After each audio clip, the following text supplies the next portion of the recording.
Okay hello friends and welcome back अपने आज quilling पर अल्फाबेट्स टेम्पलेट्स केवी तरह बनावीने फ्रेम करी ने गिफ्ट्स आपी सके छे या के सेल करी सको छो जे भी तमने करवू होय ओके एकदम इजी छे अने एकदम बेसिक छे आ फेरे आमा प्रिफरेबली तमने एक हार्ड पेपर नी स्ट्रीप जोसे आ थोड़ू हार्ड छे आ तमे जोशो तो थोड़ू लाइट छे ओके અને આ ગ્લુ યુઝ કરી રહી છું મેં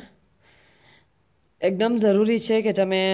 એવું કોઈ ગ્લુ યુઝ કરો જેનાથી કે ફાસ્ટ સ્ટિક થઈ જાય તમારો પેપર તો તમને જ્યાદા તકલીફ ના થાય ઓકે મેં તમને આમાં બતાવું છું કે કેવી તરહ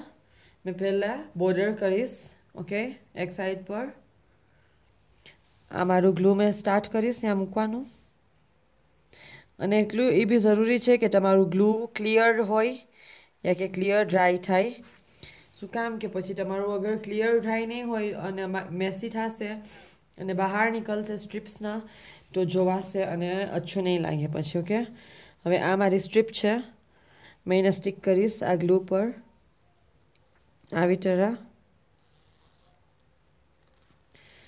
એકદમ ફાસ્ટ આ ગ્લુથી સ્ટિક થઈ જશે પેટેક્સ યેલો આવે છે આ મારું ઓલરેડી સ્ટિક થઈ ગયું છે મેં થોડું અગર એને હિલાવીશ તો એ હિલી જશે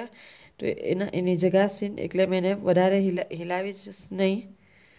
ઓકે આવી તરહ કરી અને પૂરા શેપ પર લગાવવાનું છે ઓકે ત્યાંથી આમ લગાવશું આપણે અને પછી ત્યાંથી આમ થોડું બેન્ડ કરી અને એનો શેપ લાવવાનો છે આવી તરહ ઓલરાઈટ પાછું ત્યાંથી થોડું બેન્ડ કરી અને આમ કરવાનું છે ઓકે મેં यहाँ पर भी ग्लू लगावीश तो એ આખું સ્ટિક થઈ જશે હવે મેં તમને બતાવું છું કે ફિલિંગ કેવી તરહ કરવાનું છે હવે यहाँ पर તમે જોશો કે મેં ઓલરેડી સ્ટાર્ટ કરી ચૂકી છું અને મેં તમે હવે કન્ટિન્યુ કરાવું છું ઓકે તમે સિમ્પલ મેં આપણે જે બેઝિક શેપ્સ શીખા છે એ જ કરશું બીજું કાંઈ નથી કરવાનું વધારે મેં પહેલાં ગ્લુ લગાવી લઈશ પૂરું ઓકે જેટલી જગ્યાનું મારા પાસે શેપ્સ છે એટલું મેં ગ્લુ લગાવું છું હમણાં અને પછી આગળ આપણે કરતાં કરતાં ગ્લુ લગાવશું ઓકે ગ્લુ બી બરાબરથી લાગી જવું જોઈએ નહીં તો પછી સ્ટિક નહીં જાય આના વાસ્તે તમે કોઈ બી ગ્લુ યુઝ કરી શકો છો ફેવિકોલ યા જે બી તમારા પાસે હોય આના વાસ્તે જરૂરી નથી કે આ હોય મગર આ હોય તો અચ્છું છે ઓકે હવે મેં ખાલી ફીલ કરું છું તમે જોજો મેં ખાલી ફીલ કરું છું બીજું કાંઈ બી નથી કરી રહી મેં ખાલી જોઉં છું કે કઈ જગ્યા પર શું અચ્છું લાગશે અને એમ મૂકી રહી છું આ મેં પહેલાંથી શેપ્સ તૈયાર કરી ચૂકી છું તાકી મારું કામ ફાસ્ટર થઈ જાય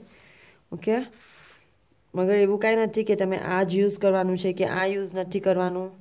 એવું જરા બી નથી ને જેમ જેમ મને ફાવે છે એમ મેં સ્ટિક કરતી જઈશ ઓકે અને આ ગ્લુનો એક એડવાન્ટેજ એમ બી છે કે તમે અગર જરા બી તમે કંઈ મિસ્ટેક થશે તો તમે એને તરત જ ચેન્જ કરી શકશો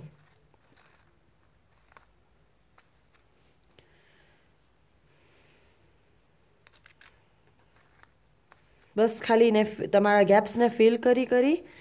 અને આગળ મૂવ થવાનું છે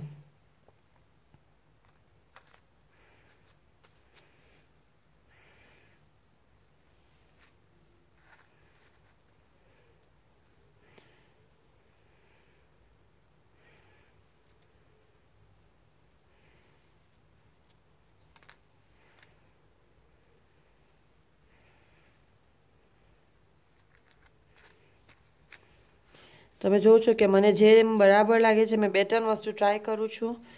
અને પછી એક પર ફાઇનલ કરી અને મેં સ્ટિક કરી લઉં છું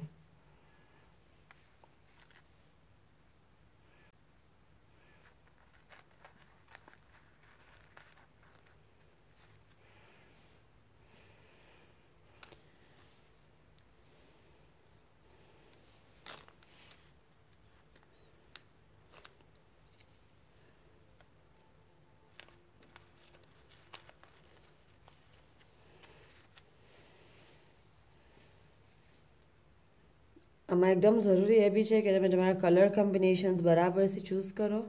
ताकि फिनिश प्रोडक्ट एकदम फाइन आम लागे।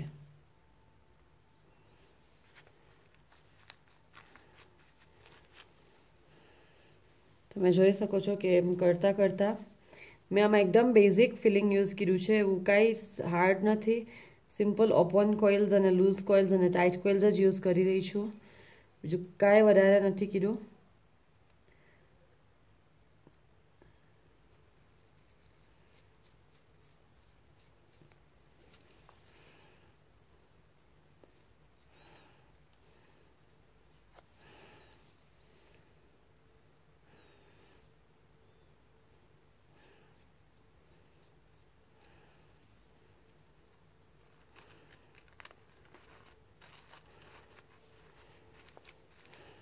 Okay.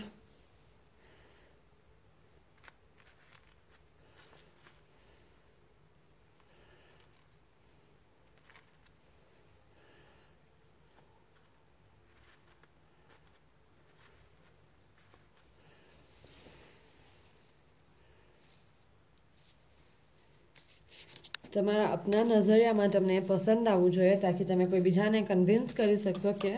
તમે જે બી બનાવો છો એ એકદમ ફાઇન છે, એ ખૂબસૂરત છે. તો તમને જે કલર્સ ફાઇન લાગતા હોય એ કલર્સ તમે લો. એકદમ ફાઇન બ્રાઇટ કલર્સ બી લઈ શકો છો, યા કે પેસ્ટલ કલર્સ જે મેં યુઝ કર્યા છે. આ એક પર્પલ યુઝ કર્યું છે અને આ પિંક યુઝ કર્યું છે. પિંક છે, લાઇટના હિસાબથી રેડ જોવાય છે, અને વ્હાઇટ લીધું છે. અને જે સાઇઝની મેં બોર્ડર યુઝ કરી છે એ જ સાઇઝના મેં કોઇલ્સ યુઝ કરી રહી છું. ઓકે,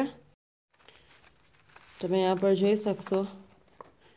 કે મારું ગ્લુ એકદમ ક્લિયર ડ્રાય થયું છે અને ફ્લેશમાં જ જોવાય છે. અગર મેં આમ કરું તો તમને ગ્લુ જોવાશે નહીં. ઓકે, અને यहाँ पर જોયું આ મારું થોડું નીકળી ગયું છે, તો મેં આ ગ્લુ પાછું લગાવીશ તો જોઈન થઈ જશે. હવે આ મારું કમ્પ્લીટ થઈ ગયું છે. તમે જોવો છો કે મેં બોર્ડર્સ કીધી છે, અને મેં જે પેપર પર આ કીધું હતું એના એ પેપરને મેં બીજા પેપર પર માઉન્ટ કરીને પછી મેં ડેકોરેટ કર્યું છે. અગર તમને આમ ફ્રેમ તરીકે આમ ઊભું રાખવું હોય તો તમે પાછળ સાઈડ પર તમે મૂકી શકો છો ફ્રેમ વાસ્તે પેપર, અને એને ઊભો રાખી શકો છો તમે. થોડું હાર્ડ પેપર એમાં લેવું પડશે. અને હા, દેટ્સ ઇટ. તમારા ક્રિએટિવિટીના હિસાબથી તમે તમારું આ ડેકોરેટ કરી શકો છો. ઓકે.